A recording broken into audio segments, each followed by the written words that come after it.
Maniacs, it's that time. It is and I am bringing to you kind of a follow-up review, if you will. Now, a while back, we reviewed the pilot episode of the web series called The Deadersons, a kind of 50s sitcom that involves zombies, basically. The Deadersons are a family of infected folks who live in a town called Bloody Hills, and the whole town is made up of infected folks, and they trying to live out their daily lives as the infection slowly deteriorates them, and they're just a normal family who just happen to look like zombies.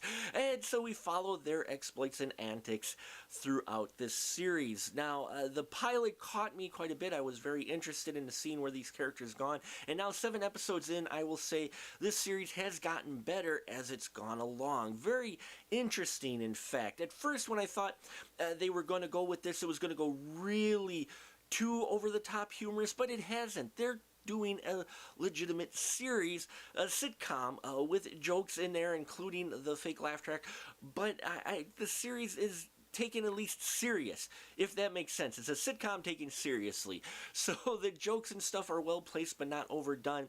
And you do have a very interesting story that fits in within the zombie genre. The characters in here, you can tell all the performers are getting more and more comfortable with their characters, namely the Deaderson family.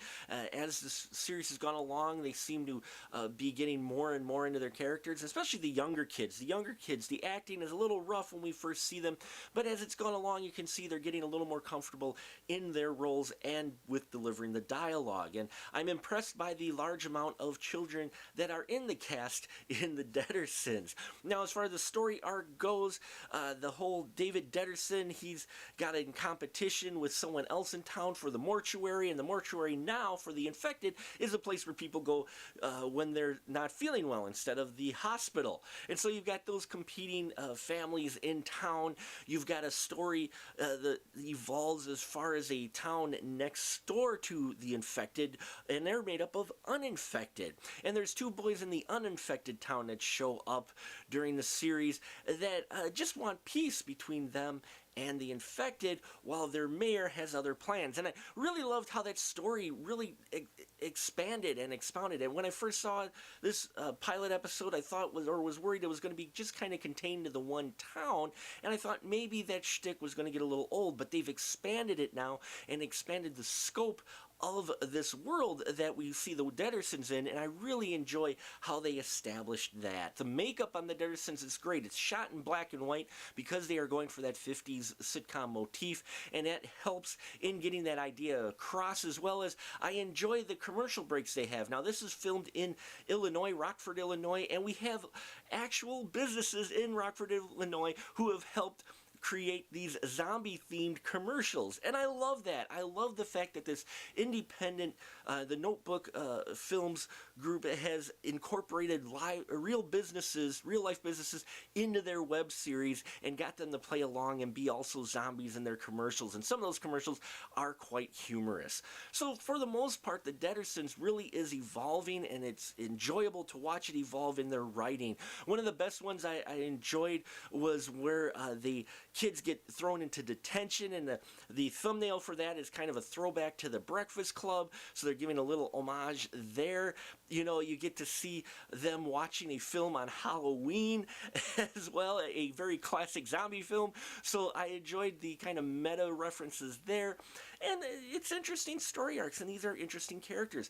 A couple of the downsides, though, is they still, I think, need to work on their audio a bit, because the audio does get a little rough in spots, and mind you, they're doing this on very little to no budget, so it is very impressive. They've been able to do this 7 episodes so far, and they have quite a number more planned on such a limited budget, so you have to take that into account. But I would have liked a little bit more improvement in the audio, but everything else in this series is just showing that it's growing and that they're getting more experience, and I'm very interested to see where they take this story next, because episode 7 does end on a cliffhanger. So if you're interested in something different, you're looking for a web series to kind of binge on, and you like zombies, you may want to check out the Deadersons. It's entertaining. I thought the laugh track isn't as annoying as I thought thought it might get. In fact, it's well placed, and it's just an interesting concept that I think should be discovered by more people. So check out the Deadersons. I'll leave a link down below. You can go to their site and check out all the episodes there. If you have watched them, please leave your comments of what you think of this series. Let them know what you think of this series. Be constructive and be, at least make them constructive comments, folks. I know it's the internet out there. We appreciate you watching here on The Final Cut. We are so close to 1,000 subscribers. I'm 145 away. So please subscribe if you haven't already, and have your friends subscribe as well. I appreciate every single one of you. It's because of you guys I do this. Thank you so much. Until next time, keep that ticket stub.